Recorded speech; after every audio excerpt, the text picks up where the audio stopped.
Okay, how we doing, everybody? I'm going to take us through day 2 of our post-colonial lesson. What we're looking at today, we're focusing on the country of India in a sense today, and we're looking at why did independence lead to partition of India. So India, under Gandhi and civil disobedience, passive resistance, these non-violent protests, the country of India is able to kick out the British, and they get their independence, but there's a problem with that now.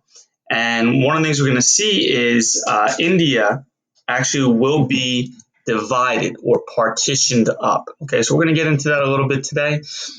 Do now question, a little bit tricky. It says the enemy of my enemy is my friend. So what do you suppose this means? I'm going to put this into a triangle here, and I'll actually get my shapes out. So we got a triangle. And what we have here is, I'll use India as an example. We have the British are involved in India. We have the Hindus are involved in India. And we have another major religious group, the Muslims. Well, people of different religions usually don't get along very well. However, both the Muslims and the Hindus have a common enemy, and that would be the British. So nationalism actually will bring these two groups together. Okay, so both the Hindus and the Muslims actually are joined to fight the British. But here's the problem. When the British are kicked out, these two religious groups now actually turn on each other. They don't know how to coexist peacefully. Okay, so let's take a look at our readings today.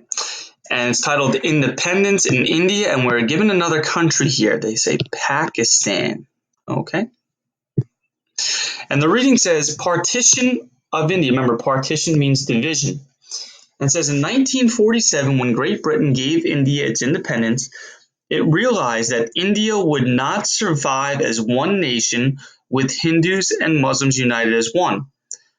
So it decided to partition or divide up the subcontinent, creating borders and a separate state for Muslims known as Pakistan. And the Hindu, which is the majority of the population, was given India. So just to illustrate this, we got the Hindus are going to live in India, and the Muslims are given territory that's carved out of India. And you can find this on the map today. It's known as Pakistan. So what two religious groups had issues with each other in India? Well, that's the Hindus and the Muslims. But they were friends and helped each other kick out the British. What does it mean to partition? It means to divide up. So it says partition. Gandhi's beliefs were based in part on ancient Hindu ideals. This may have added to the hatred and suspicion that had always existed between Hindus and Muslims. The Muslims were afraid that they would have no power in the new India. I'm going to touch up on that in a second. Although the Hindu leaders, including Gandhi, tried to reassure the Muslims, no agreement could be reached. The country was finally divided into two parts, the independent Muslim state of Pakistan and a predominantly Hindu state, the Democratic Republic of India. So what were the Muslims afraid of? I'm going to elaborate here to make it understandable. The Muslims were afraid of not having power, and here's why.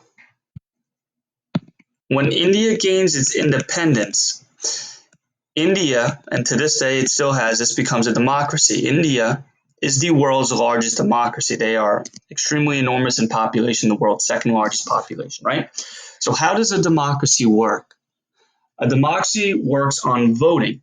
And how do you know who wins or gets their way? It's whoever has the most votes. Well, in India,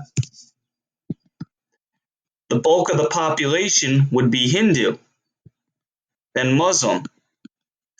So anything that's voted on is going to probably have a Hindu biasness or a Hindu opinion or side of it.